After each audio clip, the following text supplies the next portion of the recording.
reelection of Donald Trump is poised to solidify the growing isolationist shift in American foreign policy.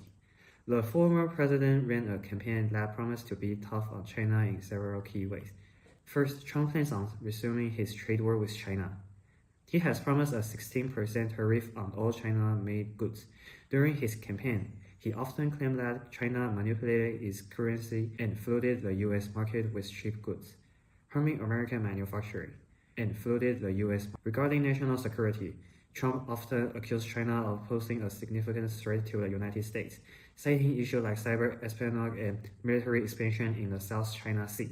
I think it is important to keep in mind that this trade war is actually quite recent.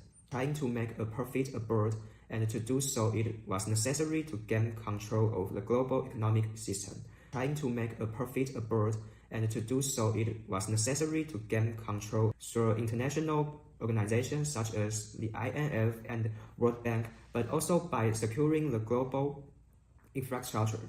In the 70s, they integrated China into the globalized world, making a lot of benefit from their trade. Eventually, China adapted to the imperialist American system and using similar technologies such as investing abroad, credit, real estate, and international institutions. It slowly became an imperialist power as well. This is why the tension today between China and the US is so extreme. It is because China is trying to ratify the current globalized world, dominated by the US, to one that fits its own imperialist interests, a single-centered global market.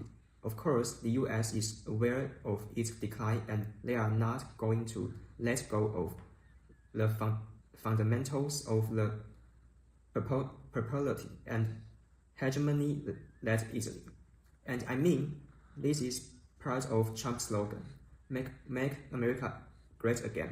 This is also where protectionist policies and tough tariffs come into play. To me, the most beautiful word is in the dictionary is tariff. It is my favorite word, Trump in Bloomberg. It is first to protect the US from unfair trade practice. China needs to be punished for the way it unfairly took advantage in the international trade market. The US has been ripped off and has a trade deficit of $500 billion a year.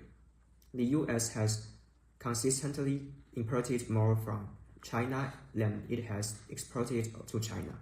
With the bilateral US trade deficit in goods, this trade deficit is driven by a difference in saving rate. This is why the tension today between China and the US is so extreme. It is because China is trying to ratify the current globalized world, dominated by the US, to one that fits its own imperialist interests, a single-centered global market.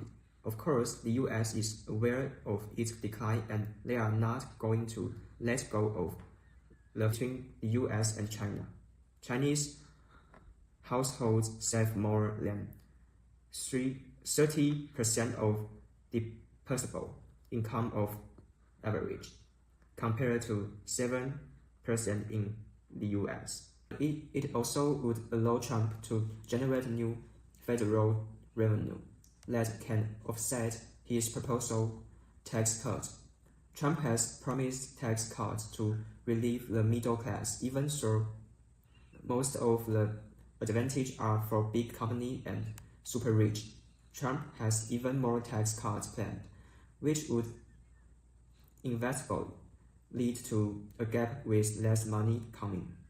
And the tariffs are a way to finance the tax cuts, but they are also in some ways, due to the US, it's a way for other countries to play back.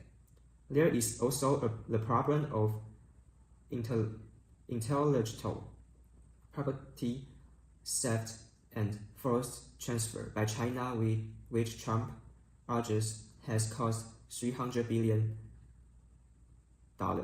This fear is what started the trade war in 2017, with the Trump administration taking steps to prevent Chinese state-controlled companies from gaining key American technologies as the reward for entering their market.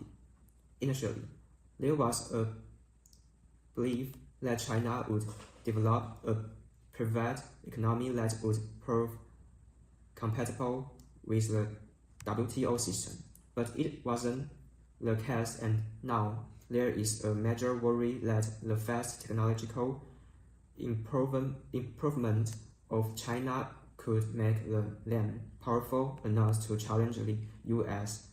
military and economic supremacy. Yes, as the second trade war unfolds, the People's Republic will also make its move. One of our responses to the American economical aggression is a dual circulation economy, to utilize the vast market that comprises of 1.4 billion people, and to prevent possible trade wars affecting the Chinese economy. The economic policy of dual circulation was put forward on May 14, 2020 by the Politburo Standing Committee and later revised by Comrade Xi Jinping at the 13th National Committee of the CPPCC, saying the country needed a development program that takes the domestic market as the mainstay while letting internal and external markets boost each other. The construction of such an economic model is also part of the 14th five-year plan of 2021 to 2025. The policy would involve supporting domestic industries, cutting down the reliance on foreign products, and growing the Chinese middle class to boost domestic consumption. Another thing that is worth noticing is China's attempt to internationalize the yuan currency, as well as creating an economic bloc that doesn't rely on the US dollar, mainly comprised of the BRICS and many African and Latin American nations. We will be resuming industrial upgrade and optimization of our resources via intervention by our party. We have invested financially and politically in government and guided funds, which are public-private investment funds designed in a way that allow us to leverage market discipline and expertise and to complement and amplify other industrial policy measures, producing robust, holistic, supported for emerging and high-tech businesses.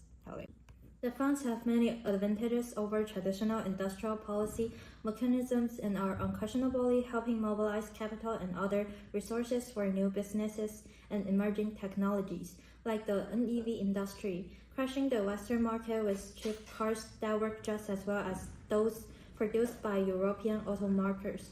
And don't think we can go on the offensive. One example is the sanction on Skydio, one of the most prominent FPV drone markers and supplier of the Ukraine armed forces, is facing shortages of drone parts such as batteries after China sanctions the company. As you already mentioned, unfair trade practices, our control of the drone, pharmaceutical, EV, new energy, and many other industries will be a loaded gun aiming at your economy, and will forever be the sword of Damocles hanging above you all. How this time will be different. Nothing ever happens. And don't think we can go on the offensive. One example is the sanction on Skydio, one of the most prominent FPV drone markers and supplier of the Ukraine